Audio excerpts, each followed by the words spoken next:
Ես արժանապատիվ խաղաղություն եմ ուզում, արժանապատիվ խաղաղություն, ոչ թե պարտադրված։ Այս խոստման ետևից է ազատության հրապարակ եկել երիտասարդն ու նրա նման մոտ 40,000 Հայաստանի քաղաքացիներ։ Մարդիկ վստահ են, որ միայն Սամվել Կարապետյանը կարող է բերել իրենց ուզած արժանապատիվ խաղաղությունը։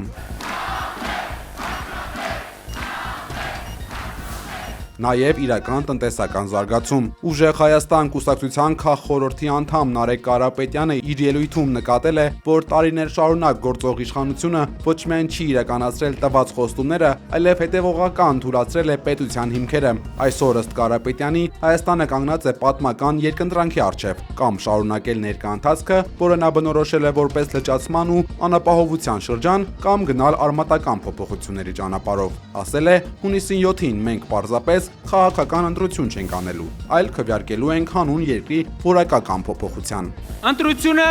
մեկն է։ Փոփոխություն Սամվել Կարապետյանի հետ,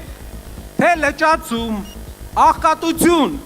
անարգանք իրար հանդեպ ու վաղ հարևաններից Փաշինյանի հետ։ Ո՞րն է մեր ընտրությունը։ Ընտրությունը պարզ է։ Ուժեղ Հայաստան ունենալու համար մեզ պետք է այդ փոփոխությունը։ Հանրահավաքի մասնակիցները, որոնց հետ զրուցել ենք հրապարակում, համաձայն էին այս տեսակետի հետ։ Տարածվող ատելությունը խեղդում է, ասել են քաղաքացիները։ Մեր հասարակությունում ամենից կարևորը ատելությունը պետք է վերանա։ Ատելությունը բերում է վրեժլուծության եւ ամեն վատ բաներ։ Այս 8 տարի ատելությունը բերել է, որ այս հասարակությունը այդ ատելությունը մաշին խեղդում է։ Պետք է պայքարենք, փորձենք, հույսով մնանք, որ պետք է հաղթենք։ Չի կարա սենց մնալ։ Սա կկործանի երկիրը։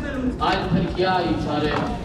զիքոյ արքայություն, եւ զորություն, եւ հարկ, հավիտյանս ամեն